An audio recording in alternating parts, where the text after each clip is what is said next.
sits down with the cast of Rogue One. Peter takes a trip to Fantasy Flight Games. And much, much more. Now, from the Lucasfilm headquarters, it's the Star Wars Show. Hello, I'm Peter Townley. And I'm Andy Gutierrez. Welcome to the Star Wars Show, the only Star Wars show on the internet that locked Diego Luna in a copy room for minutes on end. Is he okay? Oh yeah, he is just fine. Let's go to the news.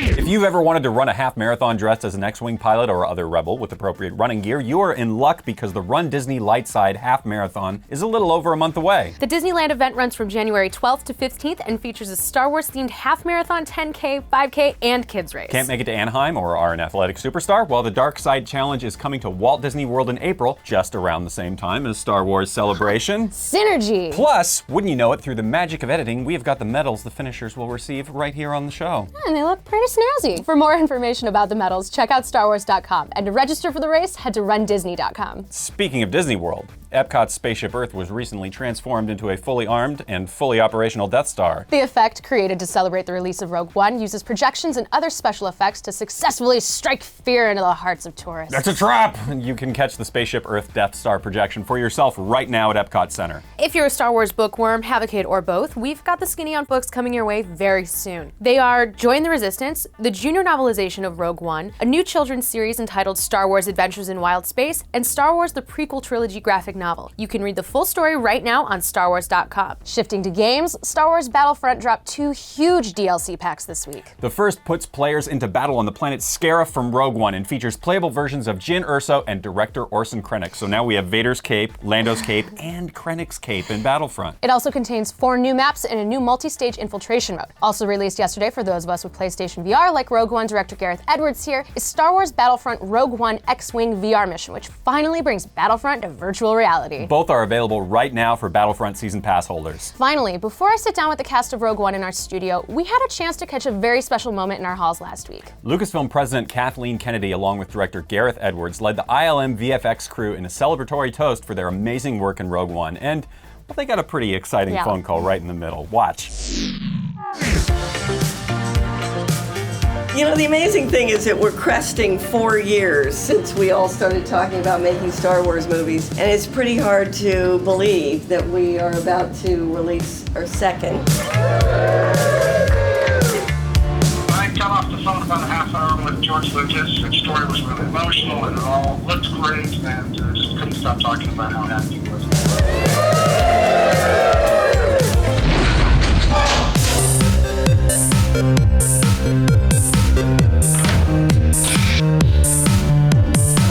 I've always wanted to see the size of this place. Good to see you. Good to see you again. Was there discussion of your accent? A lot of our Hispanic Latin American fans were really excited that you have your accent. That's what makes Cassian special and different, you know? And that's why I'm the only one that can play Cassian. This film is about that. It's about celebrating those differences. So Jyn is one of the most physically demanding leads in Star Wars. What part of the training are you looking forward to never doing again? Basically, for 7 months, you don't wear anything else when you're off set but sweatpants and training gear. It's a bit like being in the sort of Russian gymnastics team. You become an athlete for that period. A lot of people don't realize that you were actually on set with the actors in every scene you shot. What's it like being 7 feet tall?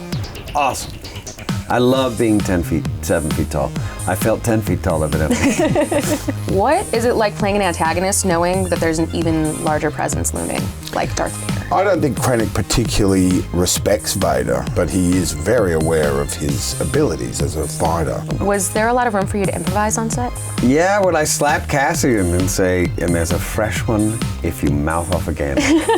So Bodhi's a relatively timid guy who kind of defies that. I don't know if I buy that. So that's propaganda. There's nothing timid about standing up for what you believe in. He's not a soldier. But right, he defies his role. Thank you. That's what I'm talking about. There we go. Oh, this takes me back to Pinewood.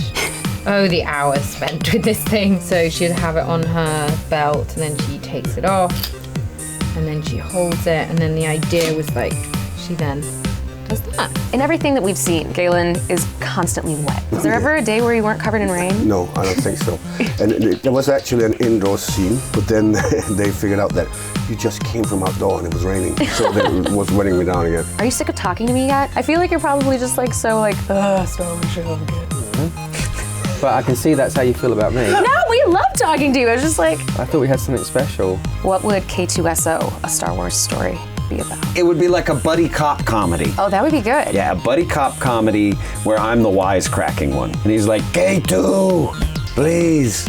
You said you put gas in the car. I have to say that it's been the most amazing promotion ever, because those who are in front of you, they do have an opinion. They are talking about something that matters to them. I love that. This film has so much love behind. The energy behind this film is spectacular. A Star Wars show viewer asks, did you have any input in choreography, and how did it compare to doing films like Ip Man? As an artist, you automatically get involved with not just choreography, but anything. So when they asked Donnie to swing the stick, they let me have my stage. Did you steal anything from set? For comedy value, and also because I really wanted it, to be able to steal the Death Star plans. The prop. Yeah, I had to find out exactly where it was going to be, and then we just grabbed them and went. Last question. Yeah. What are the top? Last question. Yeah, well, you're a busy You man. guys don't. Wow, I'm clearly expendable. That's the Empire for you. Last question. Yes. What would you say are the top 3 questions that you get asked at every press event? What was it like working with Darth Vader? Who's Cassian? How is it that you were just a voiceover guy? What was it like being on a Star Wars film? What is it like being in Star Wars? Star Wars, oh my God, Star Wars. It's amazing! It sucked.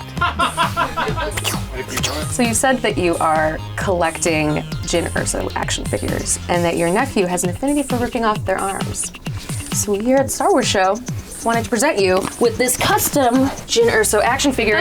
It will keep him busy for a little while. That is going straight in his Christmas pile. Kyle, our camera guy here, is like your biggest fan ever.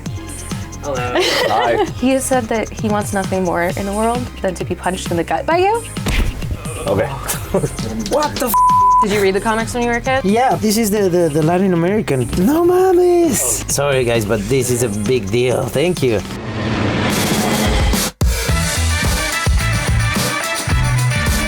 I'm at Fantasy Flight Games for the Star Wars Destiny preview event. Justin, we're both big fans of tabletop games. Yeah, absolutely, Peter. So there's no place we'd rather be than here at Fantasy Flight Games to look at the launch of their newest game, Star Wars Destiny. We've got people, they've been lined up for hours to come in and play Star Wars Destiny. We've got people in there right now who are getting a demo of it for the first time. We're gonna have a panel with Mark Wade and Timothy Zahn. It's a love affair with all things Star Wars. Star Wars Destiny is a fast and fun card and dice game where you get to take all of the characters from all of the eras of Star Wars, put them together, make a team, and defeat your opponent.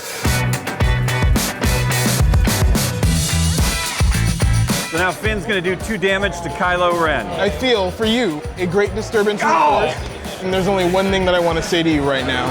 You are part of the Rebel Alliance and a traitor. Take him away. Oh. Okay. More Star Wars show coming up in a second.